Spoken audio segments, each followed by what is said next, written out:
राम जी का शासन 11,000 वर्ष तक रहा वाल्मीकि रामायण के अनुसार, और भागवत के अनुसार 13,000 वर्ष तक। 14 वर्ष तक अयोध्या में किसी ने दीप नहीं जलाया, अपने पैरों में चप्पल जूता नहीं पहना और पका हुआ भोजन नहीं खाया। किसी का जन्म नहीं हुआ, किसी की मृत्यु नहीं हुई। 11,000 वर्ष में केवल 3 मुकदमे राम जी की सभा में आए, जिसमें 2 तो उन्हीं के संबंधित थे और एक पशु का था, श्वान का। अगर समय होगा कभी 3 दिवस की कथा में तो सुनाएंगे भी। राम जी की 3 बातें प्रसिद्ध हैं। राम जी का वचन, राम जी का बाण और राम जी का राज्य। कोई मंजन भी बनाता है तो वो कहता है ये दांतों के लिए राम बाण है, एटम बम नहीं कहता। कहीं सुसंपन्नता हो, सुव्यवस्था हो तो कहा जाता है कि राम राज्य है। युधिष्ठिर का राज्य नहीं कहा जाता, मानधाता का राज्य नहीं कहा जाता, राजा नल का राज्य नहीं कहा जाता।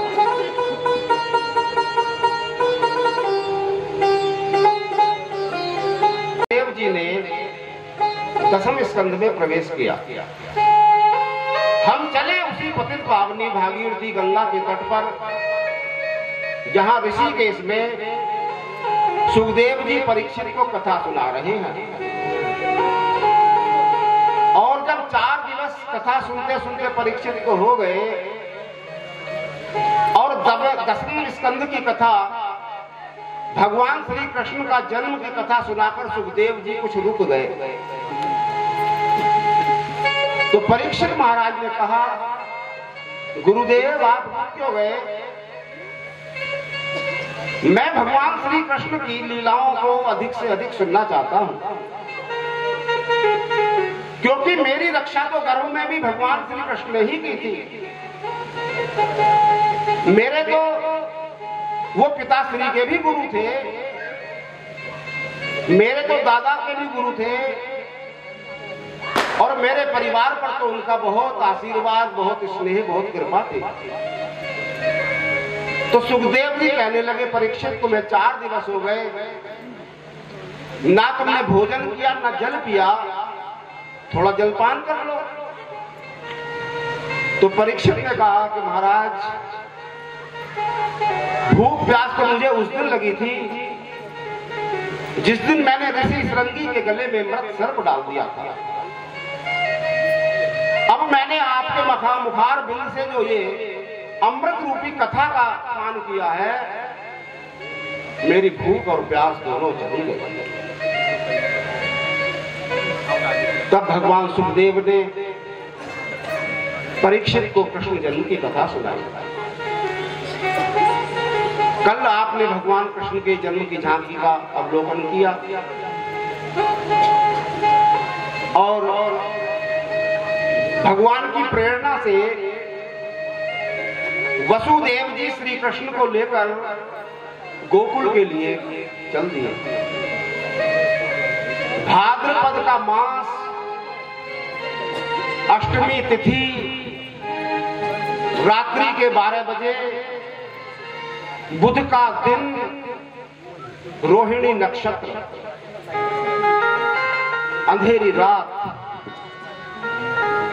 लोग कहते हैं, आचार्य लोग, कथावाचक लोग, कि वसुदेव भगवान को सूप में रखकर ले गए।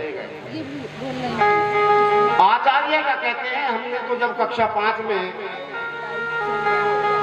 ये कथा पढ़ी तो उसमें भी वसुदेव का चित्र सूप में ही दिखाया। कोई बुराई भी नहीं है, लेकिन भागवत में ऐसा कोई उल्लेख नहीं है। जिस कारागार में देवकी और वसुदेव बंद थे, उसमें सूप कहां से आया होगा, ये विचारणीय प्रश्न है। भागवतकार कहते हैं कि अपने गोद में लेकर गए। लेकिन संतों ने कहा कि सूप का तात्पर्य क्या है? सूप हमारा मन है। साधु ऐसा चाहिए जैसा सूप सुबह, सारे सारे को गहीर है, थोथा दही उड़ाए। अरे हमारा मन, हमारा स्वभाव ऐसा हो जैसा छाछ सूप का होता है। काम काम की चीज हम रख ले, व्यर्थ की चीज निकाल दें। यदि हमारा मन ऐसा है तो उसमें भगवान विराजमान हो सकते हैं। एक होता है सूप और एक होती है छल्ली। छल्ली वो होती है जो कूड़ा कचरा तो अपने पास रख लेती है और सार सार निकाल देती है। अब आपको कथा में सूप बनना है या छल्ली बनना है, ये आप पर निर्भर करता है। वसुदेव ने यमुना पार की। यमुना में बाढ़ आई हुई थी और यमुना महारानी चाहती थी मैं भगवान कृष्ण के चरण स्पर्श कर लूं, उछलती थी। भगवान कृष्ण तो वसुदेव के गोद में ही थे। उन्होंने पैर और नीचे कर दिया, ऊपर से शेष नाग ने छाया कर दी कि बरसात से प्रभु की रक्षा हो जाए। और जब वसुदेव जी गोकुल पहुंचे तो उस समय सब सोए हुए थे। और उसी समय यशोदा जी के एक कन्या ने जन्म लिया था, योग माया ने। नंद ब्रजम शौर्य रूपे ते तत्र तान गोपान प्रसुप्तानुपलभ्य निद्रया सुतम यशोदा सैने निधाय तत्सुदामुपादाय पुनर्ग्रहाना। नंद के ब्रज में सब सोए हुए थे। गोप गोपियां सब प्रसुप्त थे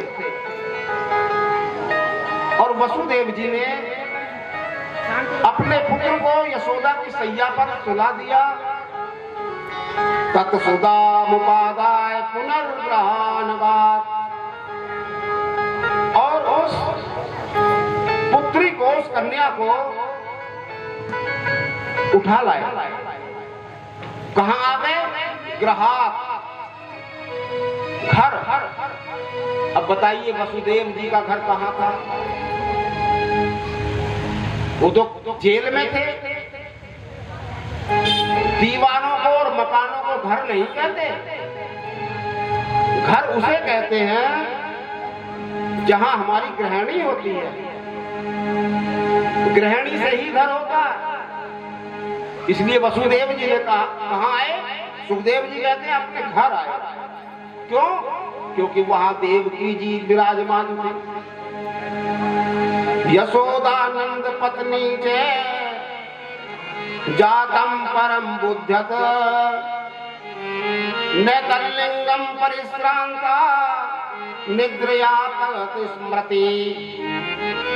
नंद पत्नी यशोदा ने भी एक संतान को जन्म दिया, लेकिन योग माया के प्रभाव से वह यह नहीं जान पाई कि पुत्र हुआ या पुत्री। जब माया आती है तो हमारा विवेक नष्ट हो जाता है और चुपके से आती है। और जब भगवान मिलते हैं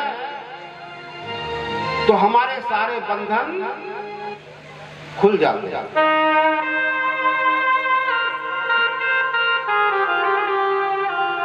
जब वसुदेव जी ने भगवान को अपने कंठ से लगाया तो उनके सारे बंधन खुल गए, और जब माया को गले लगाया तो पुनः बंधन में बंध गए। बेड़ियां, हथकड़ियां, ताले सभी बंद हो गए।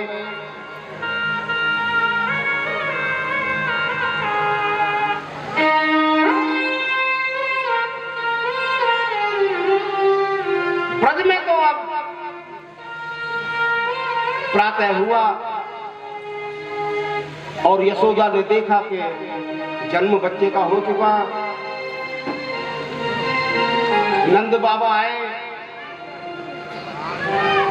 यशोदा की ननद सुनंदा आई, गोपियां आई, और जब समाचार मिला तो बधाइयां होने लगे।